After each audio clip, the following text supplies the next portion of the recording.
Unang question, paano po kung nakabenta pero di binibigay yung commission ni manager kasi di na nasundan ulit ng sales? Tama po ba yon na hindi ibibigay ang o commission? Sa mga real estate agent, of course, syempre sa real estate industry, no? Merong certain ano po yan may certain leveling po ang bawat ahente, no? Real estate agent, and then may sales manager or sales director, and then yung realty o yung broker. Ganun po yung ating pong level pagdating po sa real estate, no? Bagamat kapag ahente, regardless kung ang position mo ay salesperson, sales manager o sales director, sa real estate law naman ay ito ay real estate salesperson, no? Accredited real estate salesperson. So kung ikaw ay nagbebenta at nakabenta ka, of course, syempre dapat makredit din lahat sa iyo yung mga kukomisyonin mo, regardless kung makakabenta ka pa subsequently or wala ka na talagang nabebenta, no? So kailangan i-release kung meron kayong corresponding commission. Pero kailangan lang din nating linawin, no, na ang commission naman, hindi naman po yan kapag nakabenta ka, meron ng commission, no? Kasi nakadepende ito sa binabayad ng ating mga kliyente at nakadepende ito kung magtutuloy-tuloy ng pagbabayad ang kliyente hanggang sa ma-loan takeout. Kaya merong mga series lang yan na commission. Ngayon, ang mga developer, meron pong developer na magbibigay lang ng incentive or maybe first advance commission, and then wala ng commission. Ang full commission na ay kapag dating na ng loan takeout. So may mga ganun pong developer, no? May mga developer naman po na may mga series of releases. So like for example, may first release, second release, third release, fourth release. Depende dun sa naibayad ng kliyente. Kaya tayong mga ahente, no, ang mga real estate salesperson, hindi po porket nakabenta tayo, makaka-commission ka na doon ng buo, no? So meaning to say, may mga pagkakataon na pwedeng hindi na magtuloy yung kliyente, wala ka na makakomission doon.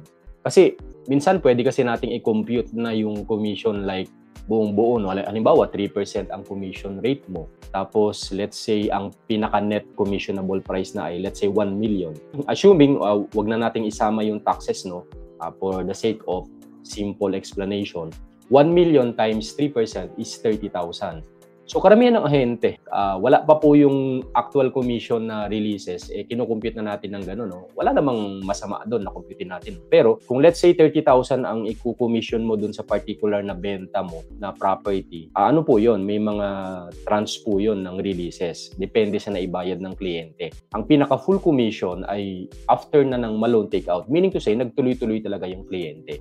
Kaya kung hindi rin nagtuloy-tuloy yung pagbabayad ng kliyente na cancel, wala ding makukomission ka sa mga subsequent na releases. So ganun po ang buhay ng mga ahente. Kaya sa atin, kapag halimbawa ang mga ahente, ang pagpapakompute ko, mag-allot kayo ng certain percentage para sa cancellation. Assuming halimbawa nakabenta ka ng 10, maybe 5 doon hindi magtutuloy-tuloy later on. 5 lang talaga yung good doon. So ganun mo siya i-calculate. Kaya ako naman nabanggit yung tranches, no? Kasi nga, syempre, possible kasi na ano ba yung status ng client. Baka mamaya hindi na nagtuloy, kaya hindi ka na narilisan ng iyong manager, di ba? Pero kung halimbawa nagtuloy-tuloy na yung client, tapos meron ka ng corresponding releases, dapat po i-release ng realty.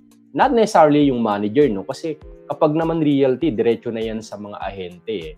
Kumbaga, ang commission kasi mula muna yan sa developer papunta sa realty or broker. So doon po yon, no? Ang buong commission mula sa developer papunta po sa broker realty, and then from broker realty sa kanyang mga agents. So diretso na po yun. Now, not sure din kung broker to manager and then manager to agent. Pagdating sa finances, hindi yun talaga recommended, no? O hindi yun suggested na i-release ng broker sa manager and then yung manager to agent. Magkakaproblema yun kasi possible na yung manager nakuha niya yung buong commission, hindi niya i-release sa ahente. So, parang it will cause a broken system pagdating sa releases ng commission kasi pwedeng hindi nila i-release. Sa amin, sistema namin, halimbawa, diretso lahat sa mga ahente.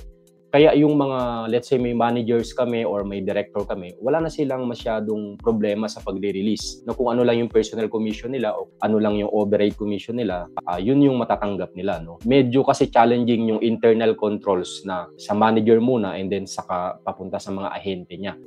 Mas mainam yon sa part ng realty broker kasi hindi na niya responsibility na mag-release doon directly sa ahente, yung manager na magre-release, pero hindi siya suggested sa akin lang, no, as may background sa audit, no, saka sa pagiging accountant, possible na yung manager baka ma-dispalko niya, hindi niya ma-release sa ahente. Kaya para transparent ang pagbibigay ng commission, diretso na lahat sa mga seller. So yun, meron kang right na ma-receive yung mga commission mo doon, especially kung nagtuloy-tuloy at merong releases naman. Ang follow-up mo dyan sa realty, hindi manager. Kasi sila yung may control talaga ng releases ng commission. Ang manager naman is more on sa training, more on sa leadership, sa handling ng mga tao.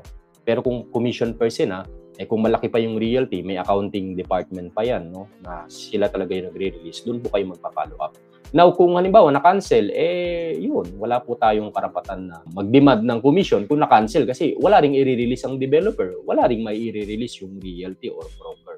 So, ganun po ang kalakaran natin sa commission.